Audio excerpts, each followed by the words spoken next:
Wow, wow. Thank you, Minnesota. Thank you, thank you, thank you. Well, I don't know about you, but I've had a week, so I know you have too. But let me just start out by saying it's great to be home. You came home. Great to be home. And I do want to start a huge thank you and an I love you to Minnesota's First Lady, to Gwen. Thank you, Gwen.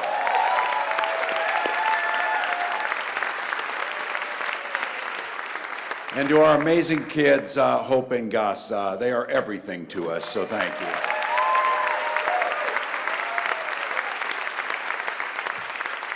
And a big thank you to my family.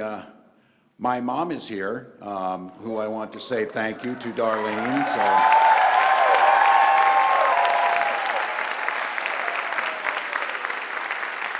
We did okay, didn't we? We did okay. She did a great job. I think she's as surprised as anybody that we're here, but and a huge thank you to Vice President Kamala Harris.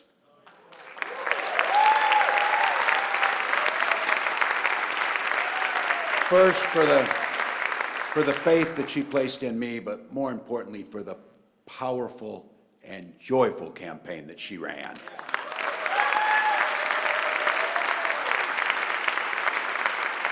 I'm grateful for her leadership and forever grateful for her friendship. Also a huge thank you to my staff, both the folks who worked on this campaign, who we got to know over the last 3 months, and to the amazing team right here in Minnesota.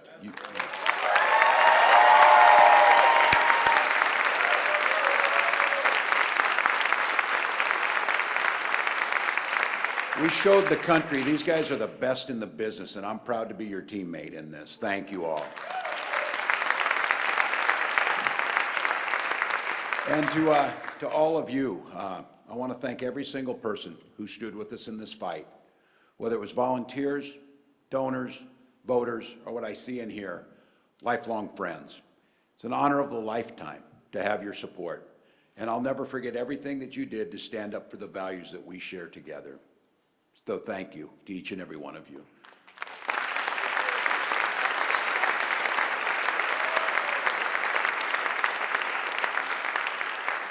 It's like my life is in front of me as I look around here and see everybody, so it's wonderful. But look, folks, I just want to acknowledge the moment.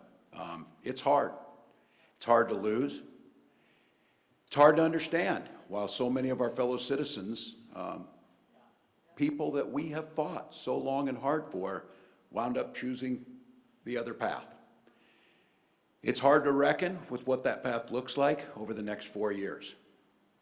So if you're feeling deflated, discouraged today, I get it. Take some time, take care of yourselves, take care of your loved ones, take care of your community. There's a million ways to make a positive difference, and get back in this fight when you're ready. And know that whenever you're ready to get back in that fight, I'll be standing right here ready to fight the fight with you.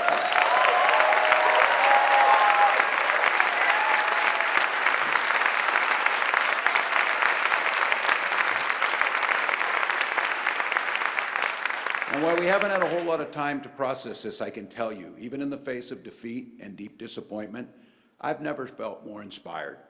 I've never felt more motivated. I've never felt more fired up of what's possible in this country.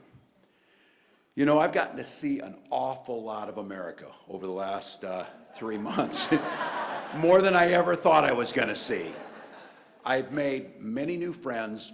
I've learned a lot of new things. I ate way too much local food, but I can order donuts, people. I can order donuts.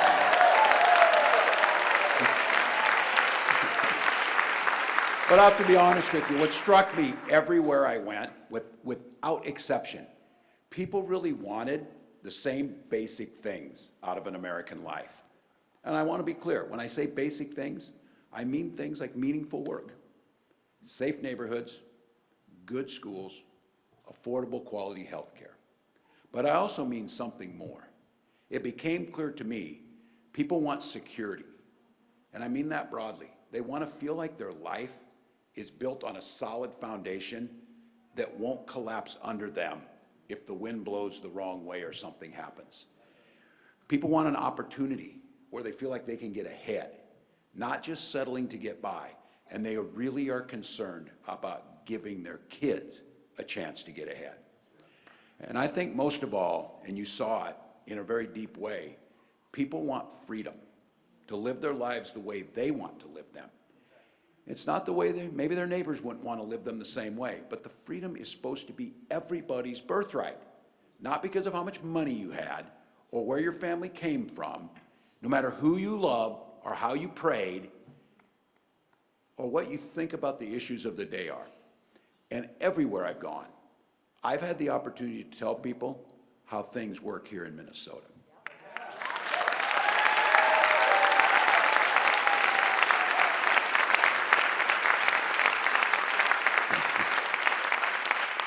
And you know us, I had to work really hard to make sure that it didn't sound like we were bragging, slip it in, slip it in. But the truth is, the way we do things here sounded pretty damn good to Americans across this country.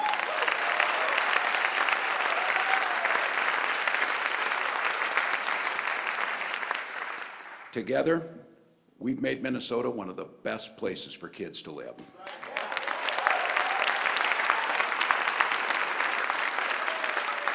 And we did it with a broad agenda. We did it by cutting taxes, but for working people and small businesses. We committed to making clean energy and lowering the cost of prescription drugs a priority. And we made sure that when you walked into a school like this, every child got free breakfast and lunch.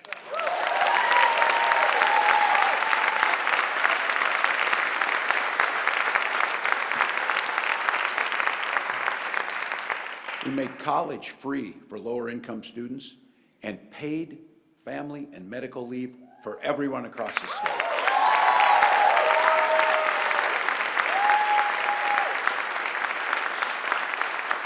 We expanded the right to organize your workplace.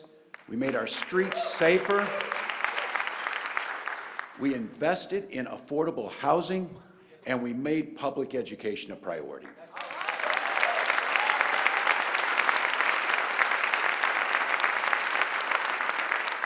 And we also did it by standing up for our shared values and rejecting hatred and bigotry.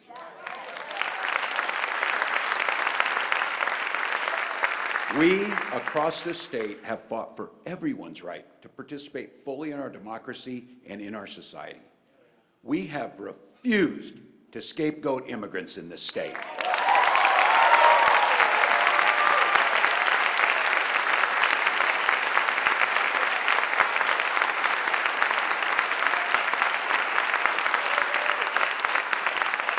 And we were the first to establish an ironclad right to reproductive freedom.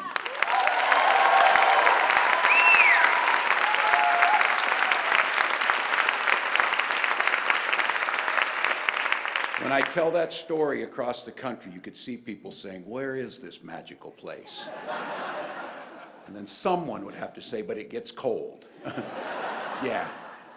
But you know what? The way we did it was actually simple. Not easy. Those are two different things. Not easy, but simple and straightforward. We worked for it. We fought for it. We organized for it.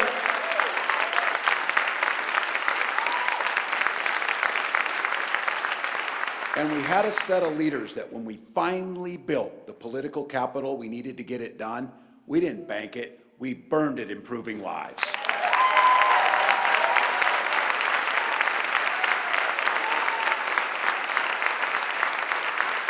And I can tell you what I've learned over the last 3 months is an awful lot of Americans are game for exactly that. Exactly that. Here's the thing, too. Nothing about Tuesday night changes any of that. Nothing. But here's what it did tell us. We're going to have to work a little harder. We're going to have to fight a little harder. We're going to have to organize a little harder. But I'm here to tell you today to tell you this. We can do it. No, that's the wrong one. We will do it, and we'll do it together. We will do it.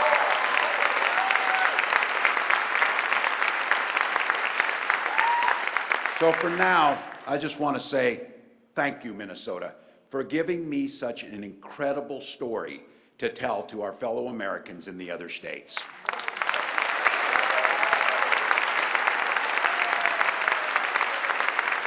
I do want to take a few minutes and talk about a few words about our path forward. I know there's a lot of folks that are worried about the next 4 years and what they're going to look like. I'm one of them. The agenda we heard from the other side in this campaign was very different from the one we know is right for our state and our country. We've already seen the damage a president can cause when he's in it for himself, not the American people. Look, we know what's coming down the pipe. We know it because they told us. And we're going to have to be ready to defend the progress that we've made here in Minnesota. The other side spent a lot of time campaigning and talking about and promising that they would leave things up to the states. Well, I'm willing to take them at their word for that.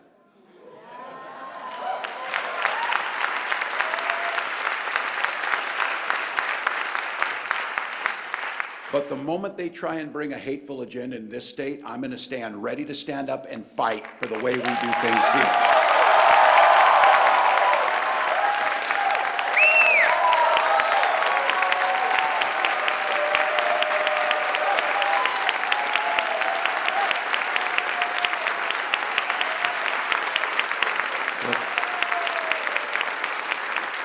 Minnesota always has and always will be there to provide shelter from the storm. As long as I'm governor of Minnesota, we will protect a woman's right to make her own health care decisions.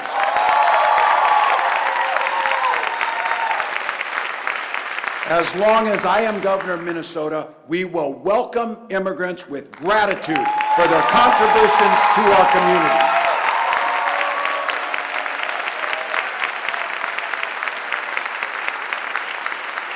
As long as I'm governor of Minnesota, we will stand with the rest of the world in fighting climate change and developing new clean energy solutions.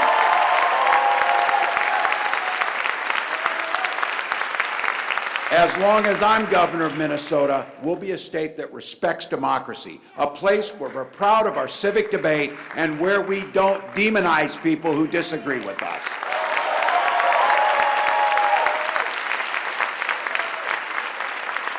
As long as I'm governor of Minnesota, we will defend our kids' freedoms to go to school without worrying about being shot dead in their classrooms.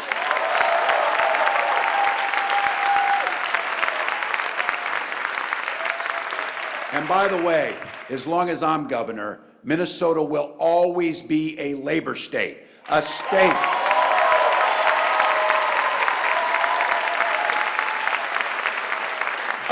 that stands with working people no matter who they voted for.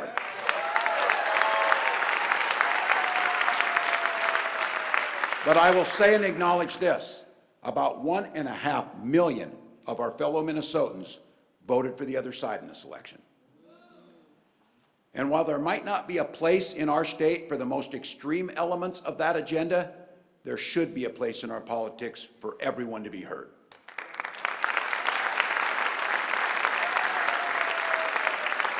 I think sometimes we can be quick to judge people who don't agree with us, to assume that they act out of cruelty or fear or self-interest.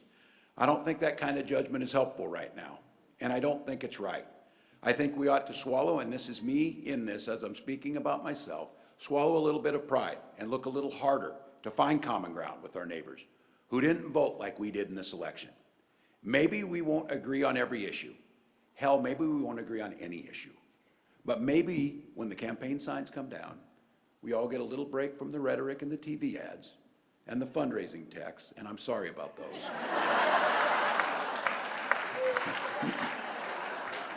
Maybe when we get a little break from this campaign that we're in, we'll be able to look at each other and see not enemies but neighbors. And maybe we'll be able to sit down over coffee or a Diet Mountain Dew and just talk. Talk about our kids. Talk about the lives we want to build for them. Talk about the things that really matter, how we treat each other, how we look out for each other, and how we support each other in difficult times. For my part, I'm going to try even harder to do that as governor. Nobody, not the DFLers, not Republicans, nobody has a monopoly on good intentions or good ideas. And now that this election is behind us, I'm going to try even harder to keep an open mind, open heart, and really listen to folks who don't support me or my policies, to work with everyone in the legislature to seek compromise and common ground. Because that's how we come back together after such a long time spent fighting each other. That's how we heal the rips in the fabric of our civic society, and that's how we move forward as one Minnesota.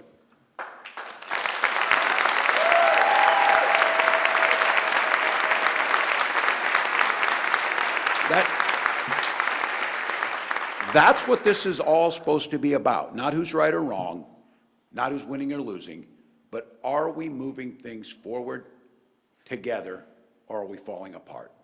I still believe with all my heart, America can be a place where no child is left hungry, no community is left behind, and no one gets told they don't belong.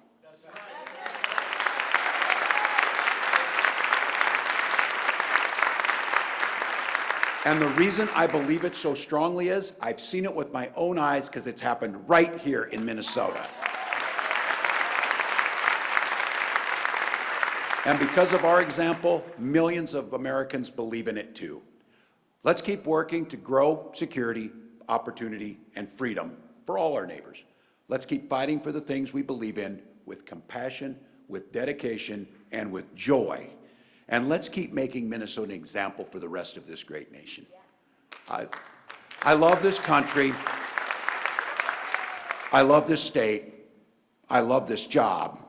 And I'm not done fighting for Minnesota, not by a long shot. So thank you, Minnesota. Thank you, and let's get it done.